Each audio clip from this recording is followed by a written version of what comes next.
그래서 서머리 하실 분 앞에 나오셔서 해주시라고 제가 참아하려고 했는데 벌써 25분이 넘었습니다. 네. 오늘 저희가 묵상할 말씀은 주보에 나와 있는 대로 드리는 예배에 대해서 좀 더 묵상을 하려고 합니다.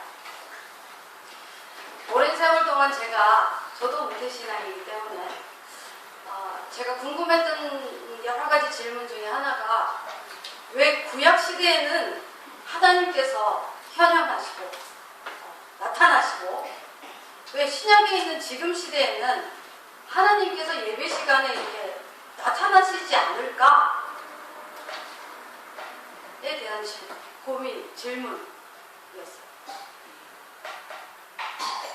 우리의 예배 시간에 왜 하나님이 나타나시지 않을까? 그러면 하나님이 나타나시고 하나님이 예배를 받으시고자 하시는 그 예배는 뭘까? 그럼 예배는 어떻게 드리는 걸까? 우리 지금 예배 드리고 있는 이런 순서가 하나님이 원하시는 방법이 맞을까?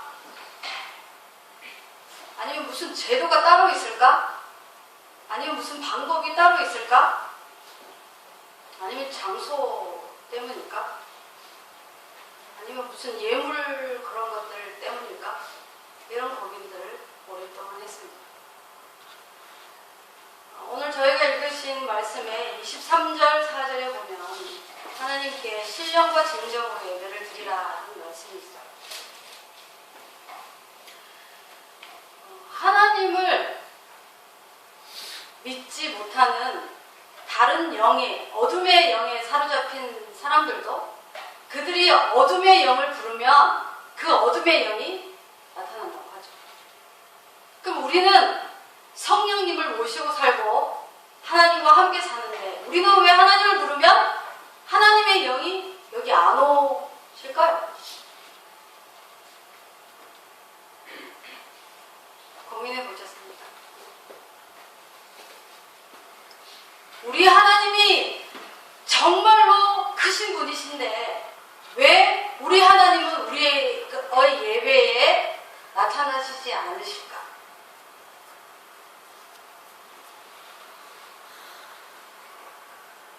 오늘날 많은 예배에서 하나님은 없고 인본주의 예배가 되어가고 있는 것이 사실입니다. 사람들에게 나타나기 위해서 예배 순서가 짜여지고 자기가 안 나타나면 섭섭하고 설교든 기도든 찬양이든 모든 순서가 과연 신본주의 하나님의 주인이 계시는 그런 예배가 되어 있냐 하는 것을 우리가 한번 다시 생각해 봐야 될 시간이 되었습니다.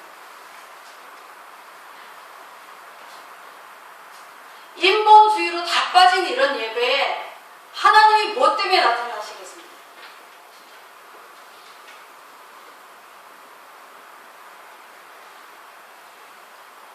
만약에 하나님이 없고 그냥 인본주의 사람들 앞에 모이기 위해서 이 시간을 때운다면 도덕 강좌 훌륭하신 분들 많이 있잖아요. 거기 가는 게 훨씬 더 좋지 않습니까? 유익한 얘기 많이 듣고. 때로는 예배가 그런 도덕 강좌보다 더 못한 것 같은 그런 예배를 드리는 게 아니라 예배를 볼 때가 있습니다.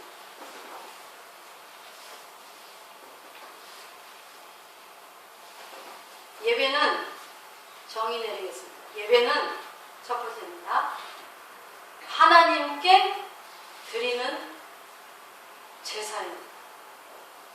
예배는 살아계신 하나님께 드리는 제사입니다. 그러면 하나님이 누구인지 알아야 하나님께 제사를 드리지 않습니까?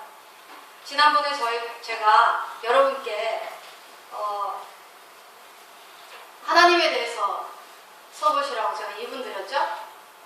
10가지 40몇 분이 써내셨는데 안 써내신 분도 계시지만 10가지 이상 써내신 분이 20%도 안 되는데 그러면 하나님에 대해서 우리가 알지 못하면 어떻게 하나님께 예배를 그냥 시간대로 이렇게 저 앞에서 무슨 얘기를 하는구나 이러고 있다가 가는 것이 예배입니까? 오늘 우리 고등부 친구들한테 물어봤습니다. 너는 하나님을 어떤 분이라고 생각하느냐? 정확한 대답을 세 가지를 하던데요. 그러니까 첫째, 하나님은 전능하신 하나님이십니다. 못하는 것이 없으신 하나님이세요. 여러분은 자꾸 여러분의 생각처럼 자꾸 하나님을 극소화시키지 마세요. 하나님은 못하는 것이 없으신 전능하신 하나님이십니다. 하나님은 거룩하신 분이십니다. 하나님은 온 우주 만물을, 여러분 한 사람 한 사람을 다 다르게 가장 고귀하게 자신의 형상을 다 넣어서 자신의 이미지를 넣어서 만드신 창조주 하나님이십니다. 우리를 사랑하사 자기 자신을 내어주시기까지 사랑하시는 그 예수 그리스도 단 하나의 독생자이신 아들, 그 아들을 우리를 위해서 내어주시기까지 하신 그 사랑의 하나님이십니다. 하나님은 공평하십니다. 하나님은 자비하십니다. 하나님의 자비가 없으면 우리가 하나님 앞에 설 수 있는 사람이 이 세상에 아무도 없어요. 하나님은 선하십니다. 하나님은 모르는 것이 없으십니다. 하나님은 안 계신 곳이 없으세요. 하나님은 모든 신들 중에 신이십니다. 살아계신 유일하신 신이세요. 하나님은 모든 왕들 중에 왕이십니다. 아멘이십니까?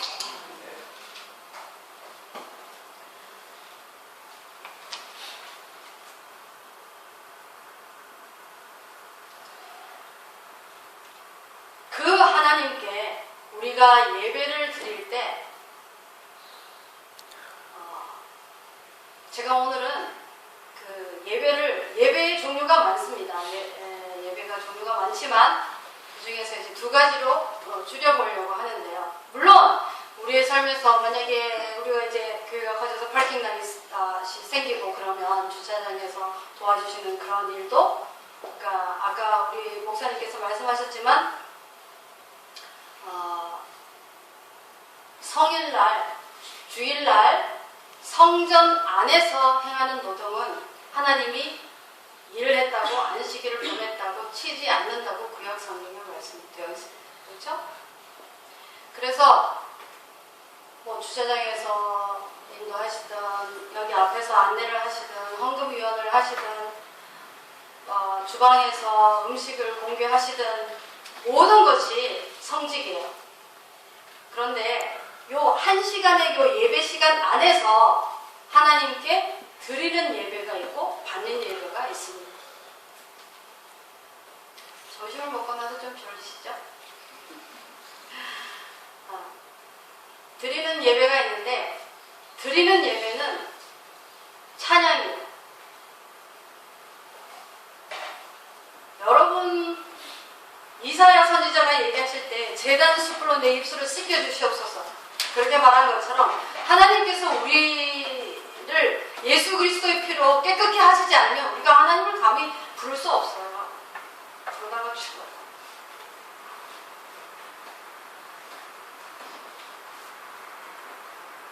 찬양을 오늘은 조금 그 많은 예배들 중에서 그 예배 시간에 드리는 예배 두 가지에 대해서 생각을 해볼 건데요.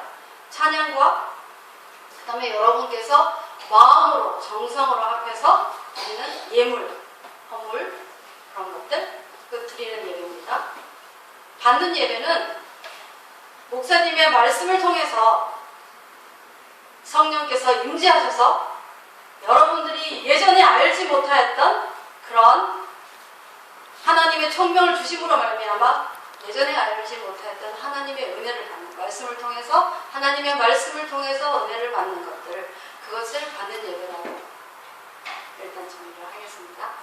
그러면 제가 가장 안타까운 게 뭐냐면 예배에 드리기 전에 찬양을 하든 뭐 드리는 중에 찬양을 하든 성가되든 아니든 온 회중이 찬양을 하든 찬양은 들러리가 아니에요. 어떤 의미로 보면 찬양이 본 예배예요.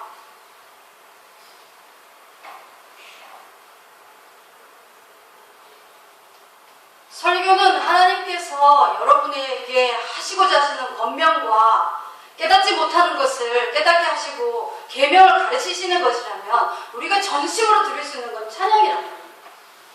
근데 찬양을 무슨 어떤 행사에 들러리로처럼 쓴다는 것은 말이 안 돼요. 여러분의 마음 자세가 그렇게 바뀌기를 바랍니다. 한 찬양을 부르더라도 온 전심과 신령과 진정을 다해서 하나님께 목놓아 불러주시기 바랍니다. 저는 못 가봤는데 제가 충격을 받은 게 어느 중고등부 집회에 갔는데 저녁에 아이들이 너무 들떠서 이제 수련회 왔다가 저녁에 노래방을 가자고 합니다. 너무 충격을 받았어요. 노래방 가기 위하면 집에 있을 때 가면 되죠. 여러분 노래방에 가시면 제가 뭐 TV 이렇게 잠깐 채널 돌리다가 보면 이렇게 부르더라고요. 막 온 힘을 다해서. 찬양은 여러분 어떻게 부르십니까? 좀 내가 좀 부르지. 지겹다. 그러시는 분 혹시 없으십니까? 이 시간은 다시 돌아오지 않는 여러분 삶의 한 순간이에요. 하나님을 이렇게 마음 편하게